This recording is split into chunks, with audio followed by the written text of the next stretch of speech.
right, so 13.5 is box and whisker plots. Box and whisker plots are used to analyze data. Really what it does is it breaks your data into quarters, and it analyzes how spread apart each of those quarters are or how squished together those quarters are. It visually shows you the range, it visually shows you the interquartile range, and it visually shows you where the median is in relation to the overall data. Is it directly in the center? Is it skewed to the left, skewed to the right? So you already know all the steps, most of all the steps to make a box and whisker. So on here, step 1, it says to determine the quartiles and any outliers. So if I were you, I would write down the following steps because it's a little bit more detailed than that. So you've got this list of data. First of all, is it in order from smallest to largest? Yeah. Yeah. That's number 1. If it's not, you need to put it in order. So step A, order data. From smallest to largest.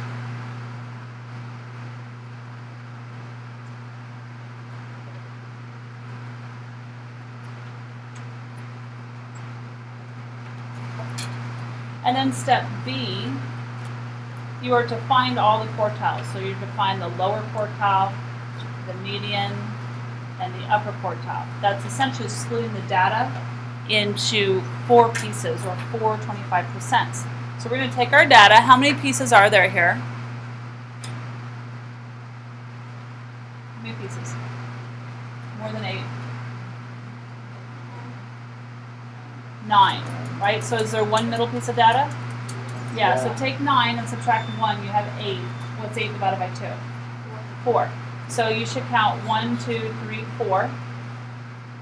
And then that next one, the 16, is your middle piece of data. So this is your median, M. Since you have a middle piece of data, that 16 is not part of the lower portion of the data and it's not part of the upper portion of the data.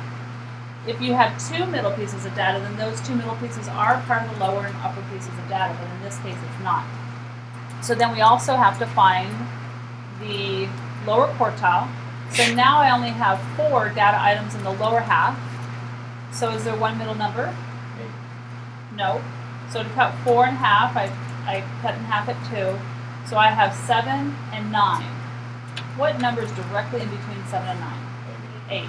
If you didn't know that it was 8, this is your lower quartile, then you could have added 7 plus 9 is 16, divided by 2 is 8, so add. Then we're going to find our upper quartile, so we still have 4 again, so after 2, cut it in half. It's a little bit harder for you to visualize the middle between 19 and 25. But what might that be? I hear 22, I hear 24.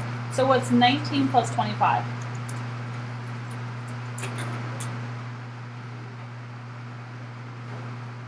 And then divide that by 2? 22. So 22 is our actual upper quartile. So that's our UQ. So we've found those 3. So we have essentially cut our data in half, or I'm sorry, in quarters. And then step C is to find what's outliers. So this is new to you. You're going to find what are called outliers. Outliers, I like to lovingly refer to them as freaks of nature. Haven't you? Okay, so there are some of you that are really, really good students, and you usually get A's on your tests. Has there ever been a day where you've had a bad day for whatever reason? Mom yelled at you. Your dog died. How sad would that be? Something like that. You had a bad day and you just totally messed up on a test. Has that happened to you before? And your teachers wondered, what happened? Wouldn't that be a freak of nature for you?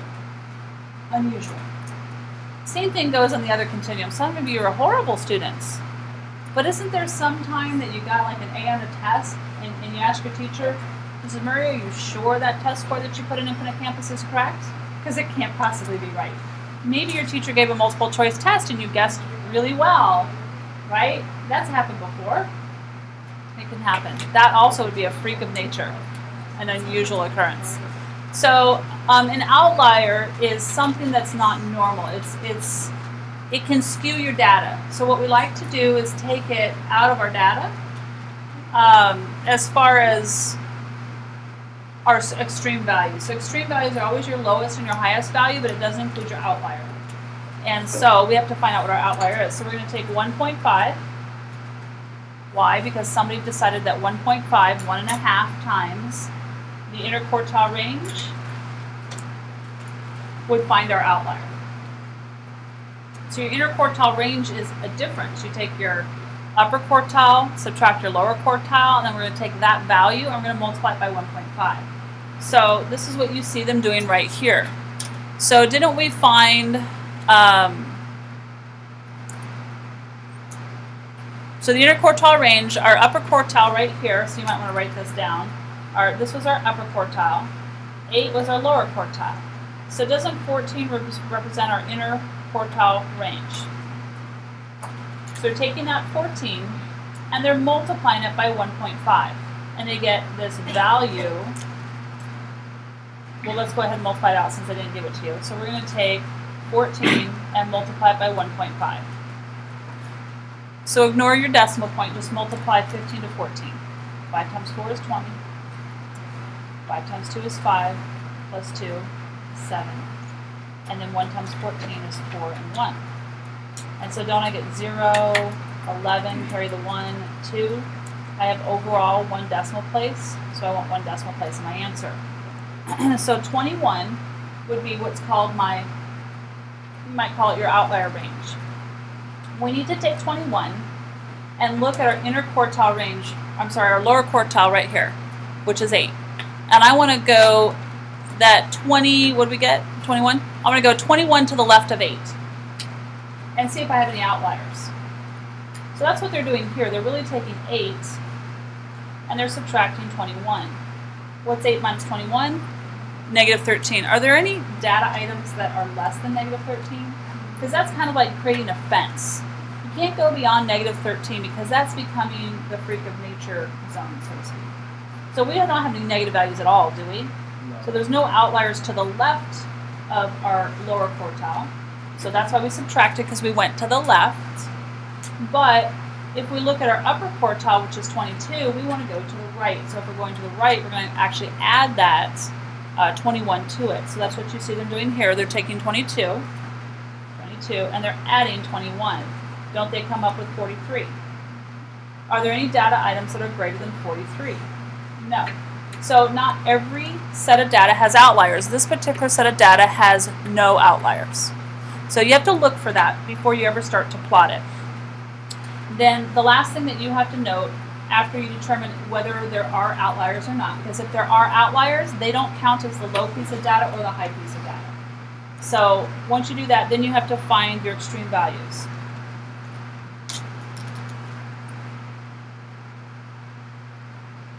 And your extreme values do not, well, let's put it this way. Your extreme values are your lowest and your highest piece of data, and they are not the outliers. So we'll do a set of data where we have outliers and a set of data where we don't have outliers. So now we found all our outliers.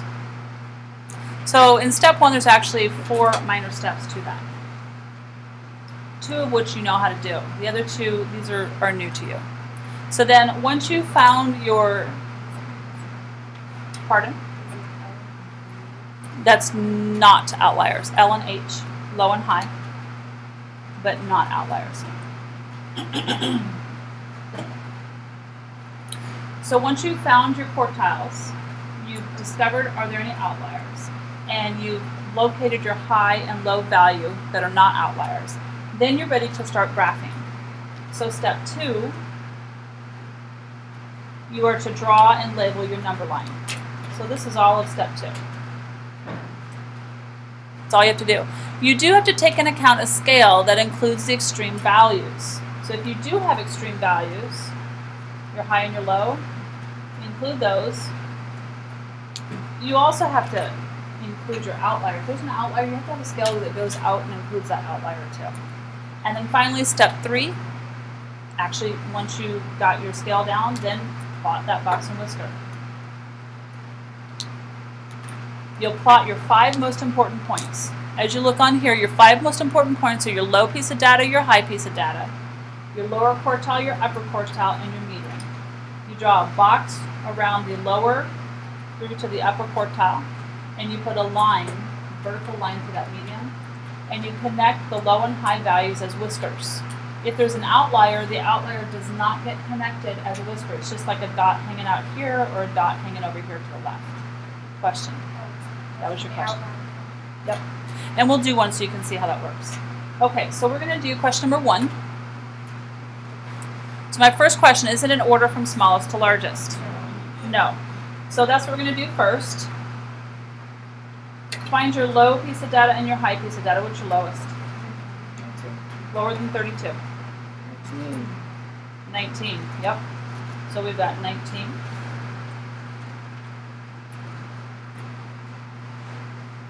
There's no 20, so then we've got 30.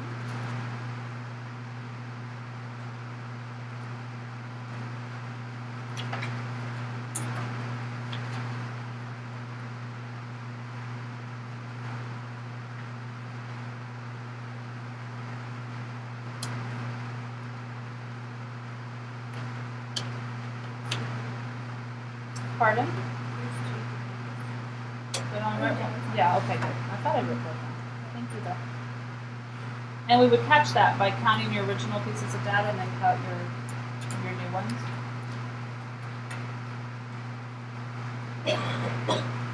So you should have 8 altogether, right? Are we in good order? 19, 30, 32, 46, 49, 51, and 73. All agree? Okay. So then let's find our quartiles. So with 8 pieces of data, do I have one middle one? No. No. So cut 8 in half, you got 4. So 1, 2, 3, 4. So I'm going to make a cut right here. I'm going to average 32 and 46. So off to the side.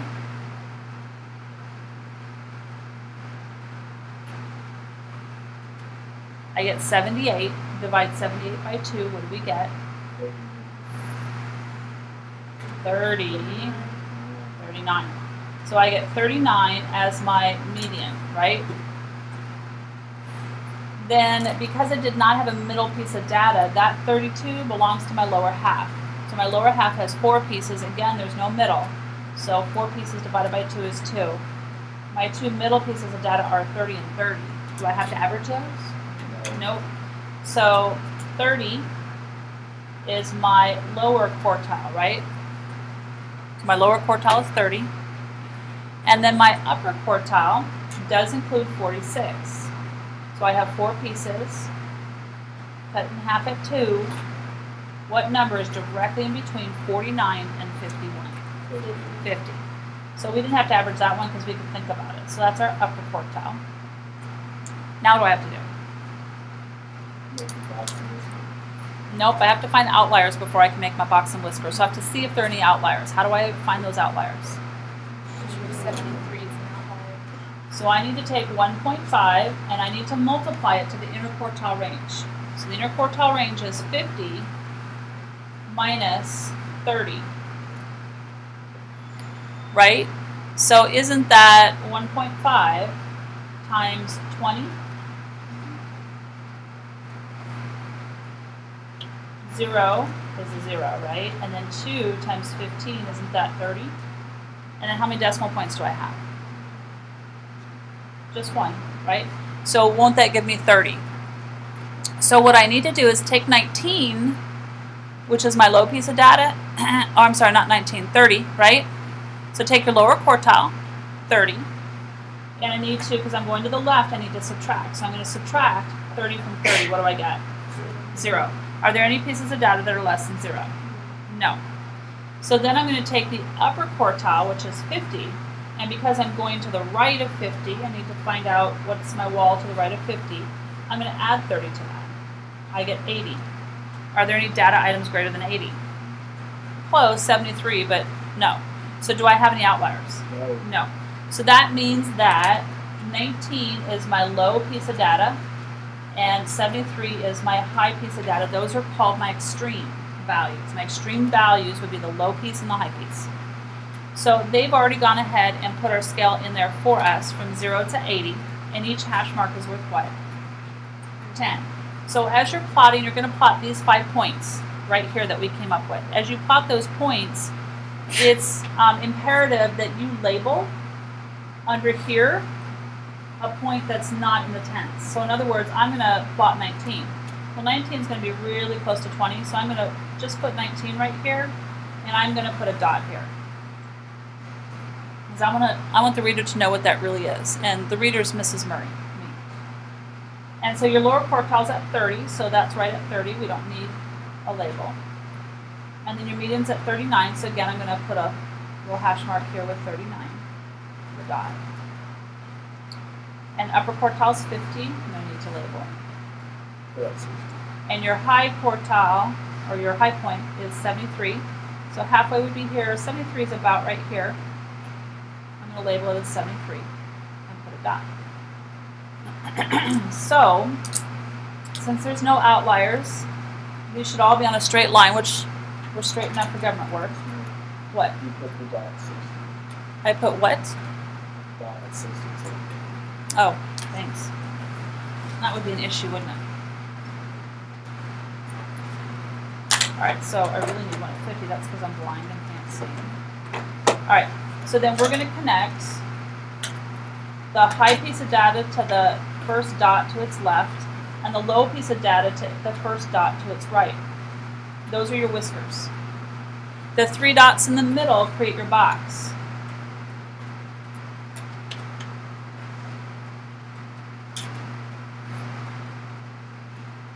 And then you have to have a vertical line going through at that median. So what this tells you is that although each of these pieces, this whisker here, this half of the box, this half of the box, and that whisker there, they all have equal amounts of data in them. They all have 25% of the data. If I have 8 pieces of data, divide that by 4 for 25%, what do you have? 2. This distance represents 2 pieces of data, 2 pieces of data, 2 pieces of data, 2 pieces of data. Isn't this whisker showing that these pieces of data, the upper 25%, is a lot further spread out value-wise than the lower 25%? Do you see what that's telling you? And then in the box, the middle 25% right here, aren't they almost equally the same distance apart from each other? That median's almost in the middle of that box, isn't it? Can you tell if your data is skewed to the left or to the right? Where's the box?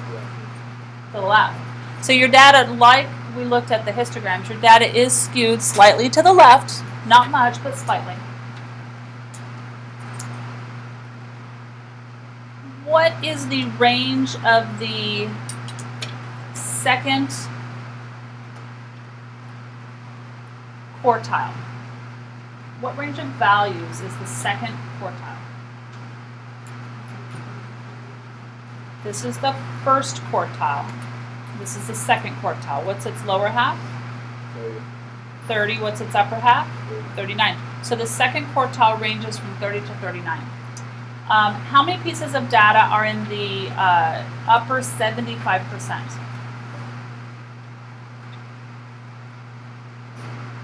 How many pieces of data are in the upper 75%? Here's upper 1/4, 2/4, 3/4. Doesn't the upper 75% start from here and go here? So how many pieces of data are here? 2, right? Because we figured out 8 divided by 4 was 2. 2 plus 2 plus 2. Aren't there 6 pieces of data in the upper 75%? Okay. The upper 50% is greater than what number? Greater than or equal to what number? Upper 50%. 39. These are the types of questions I could be asking you. So you need to think in terms of upper quartile, lower quartile, middle 50%, upper 50%, lower 50%, upper 75, lower 75. I could do everything in terms of quarters with you. All right, so let's look at number 3. This is the final one we'll do, and then we're going to look at one of your homework questions. Are these in order from smallest to largest? No. So again, you need to order them first, so go ahead and order them.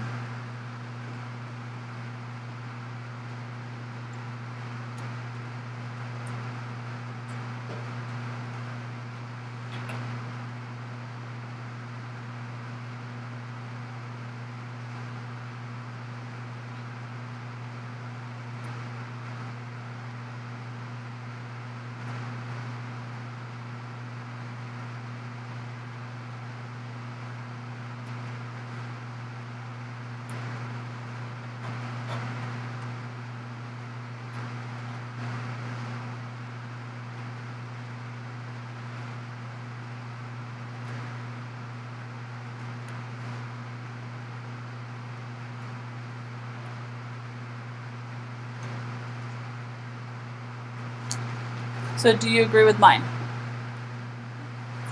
How many pieces of data? Overall. You should know because you should have counted to see if you had them all, right? Alright, so is there one middle piece of data? No. So cut 10 in half, you got 5. So 1, 2, 3, 4, 5. Make my cut right here.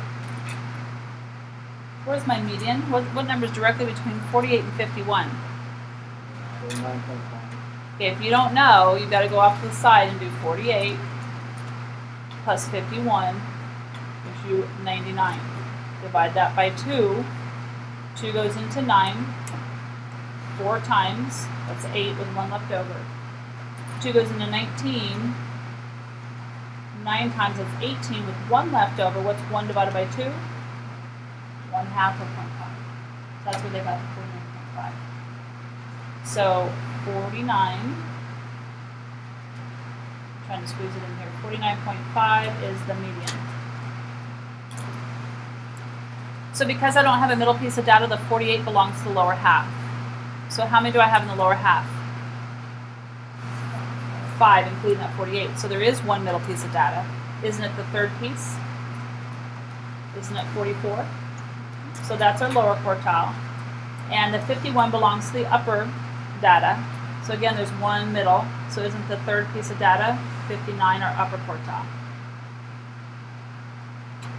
Now what do I have to do? I have to find outliers, don't I? So I'm going to find my outliers. I'm going to take 1.5.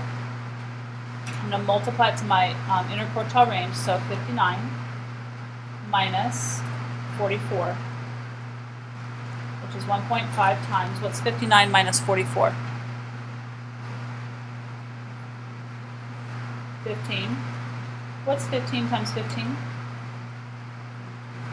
225. I've got one decimal place, so isn't it 22.5? So I have to take that 22.5 and I have to go to the lower quartile and I have to get to the left of the lower quartile, 22.5, and see if there's any data that falls below that. That means I need to subtract. So I'm going to take 44 and I'm going to subtract 22.5. If I subtract 22 from 44, don't I get 22? And then another half, don't I get 21.5? Is there any data smaller than 21.5? Beep, beep, beep, beep, beep. That one right there is an outlier. It's an outcast. It will not get connected. It will still be on our graph as a dot, but it won't get connected as the whisker. It won't be the low piece of data. It's a freak of nature. Okay? That outlier, by the way, if you have an outlier, it skews the median towards that outlier. So it's going to pull the median to the left of the box. And we probably wouldn't want to use the median as our, well, we probably wouldn't want to use what as our central measure of central tendency. How is that 20 going to affect things? Does the 20 affect the middle piece of data? Yeah. Kind of if we took it out, but it really doesn't affect the value of the middle piece of data, does it? It will affect the average or the mean. So if I see an outlier, I probably wouldn't use the mean as my measure of central tendency. I probably would use my median, most likely. All right, so then let's check the upper half. So I have to take the upper quartile and add this 22.5 to that to see if I have anything to the right. So my upper quartile is 59, so I'm going to add the 22.5, and what do I get?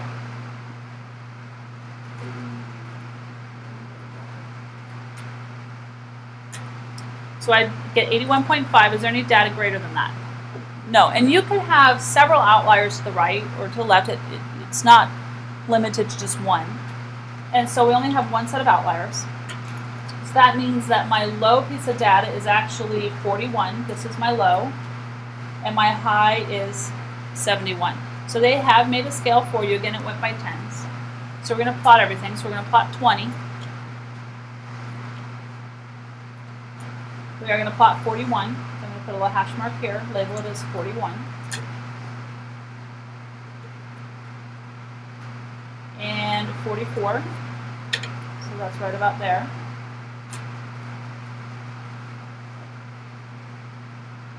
And then 48. Oh, they're all squeezed in. I probably wouldn't have gone by tens, just saying. So here's 48. Oh, yeah, it's not 48, it's 49.1. 49.5. What's not there?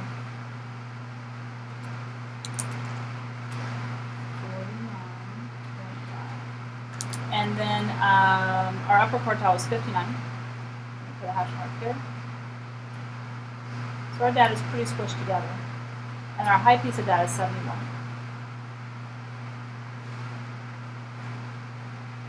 So remember that you have an outlier. We only attach the whiskers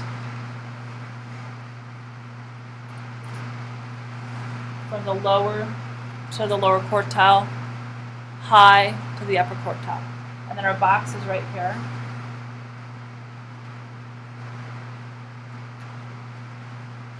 Do you see how the median is pulled to the left of that box? Doesn't surprise me. Now, upper 50% is greater than or equal to what number?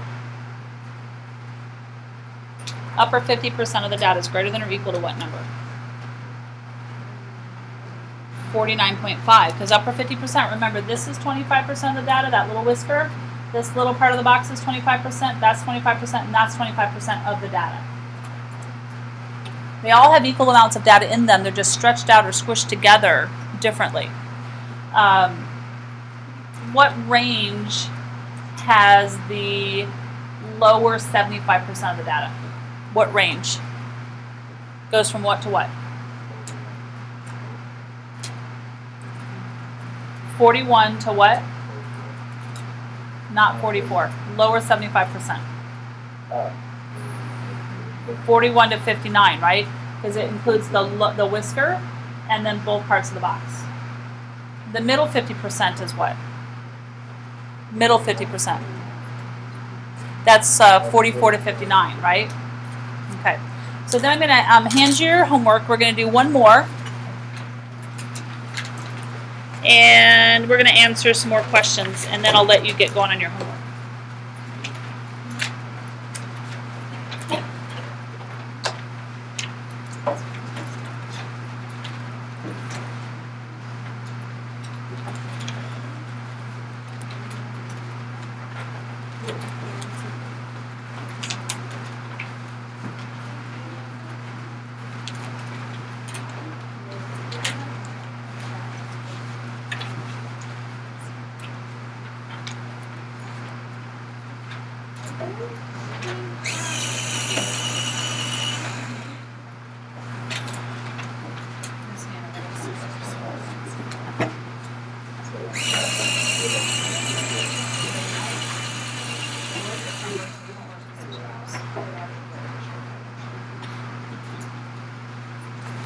So that's no excuse.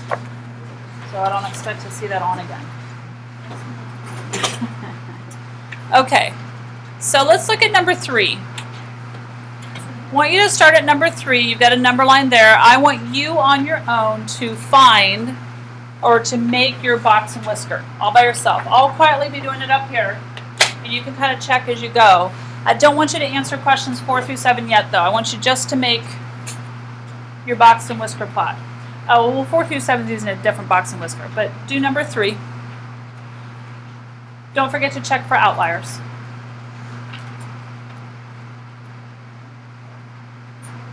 Yes. Did you guys have an extra there? Because I had one for you.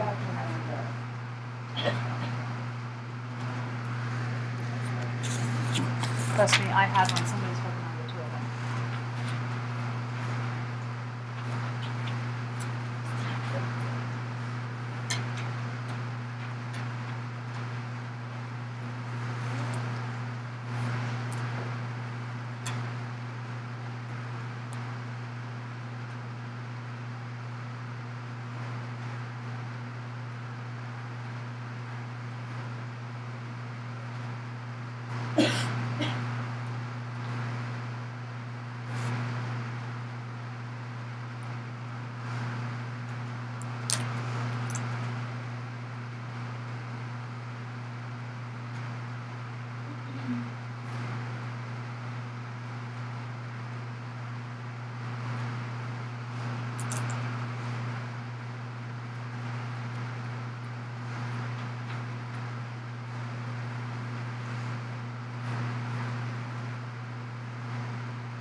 Question? You have to show both in the graph if you start with Nope. Should you start at 5? You could. You could start at 0. You could start at a negative if you wanted to, but there's no negative, so I wouldn't. Doing this stuff for free.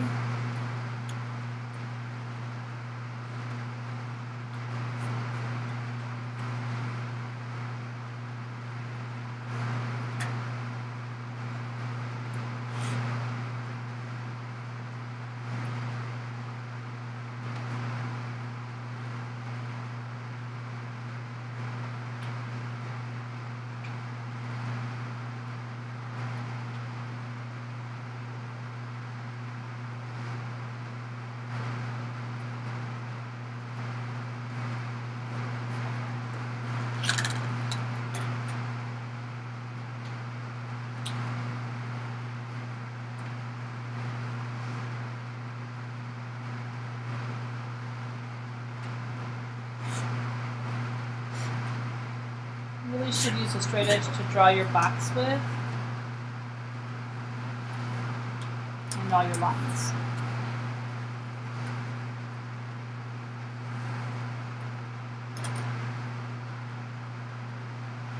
So this data should be skewed how?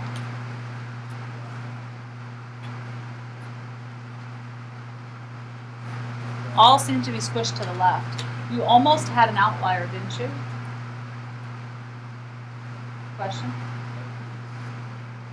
You might have had a different scale. If you have a different scale, could yours look a little bit more stretched out than mine? Well, depending upon where you started your scale. But I'm looking at, if you look at your graph from just from here to here, don't worry about where it is. It should look like the box is moved towards the left, right? So he has a different point. Can you bring me yours for a minute so I can see his scale? If you choose a different scale, your graph's going to look different than mine. Oh, he did a different one than I did. You did number 1. Did somebody choose a different scale than me for number 3? Sean, can I have yours? Are you done with it? Who's done with theirs? And show me. Are you done?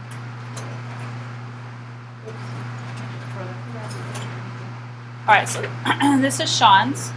This is mine. So he chose a scale of what? 2s. His looks a little stretched out, and it is a little easier to see because he's gone by 2s, right? It's not quite as squished together as mine. But overall, is his data skewed to the left? Does he have a really long upper 25%, that whisker? Yes. So his scale, if you put it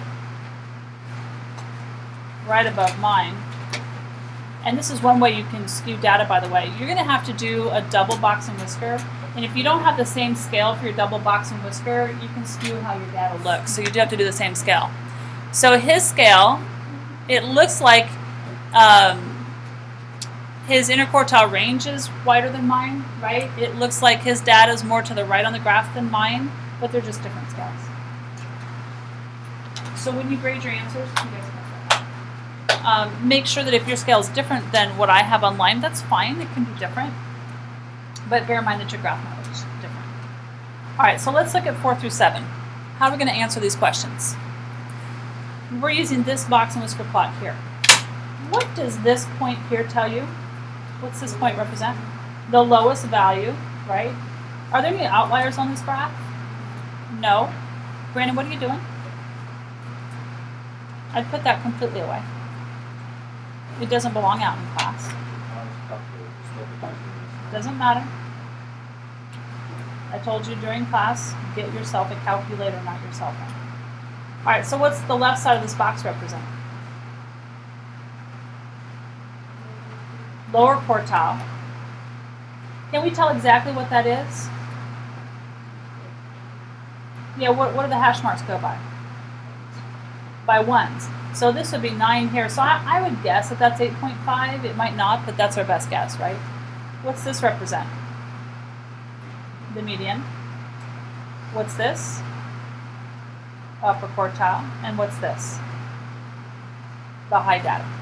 So the questions go and ask, what is the range of the set of data? That's the overall range. You can write your range in two different ways.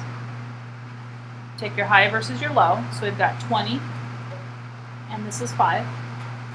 So you can either write it as 20 minus 5 and just leave it at that, or you can say it's 15. I've seen range written both different ways. Both ways. It doesn't matter to me what you write. Question 5, what's the interquartile range? How do you find that? Yeah, so we're going to have to take 14, and we're going to assume that this is 8.5. What do you get? What's 14 minus 8? 6 minus a half? 5.5. And then what percent of values are below 14? So find 14. How many pieces of the graph are below this? 1, 2, 3. So 3/4 is 75. So 25, 25, 25. This would be 75%. They're always going to give you one of those 5 major points. What percent of data, what percent of values are above 12? Here's 12, that's your median. 25, 25, that would be 50%. What percent of the data is above 5? 100%, right? So you wouldn't want to say all, you would want to say 100%. Or I could ask, what percent of the data is below 5? 0%. All right, so that's kind of what they're asking in that section. Any other questions? Okay.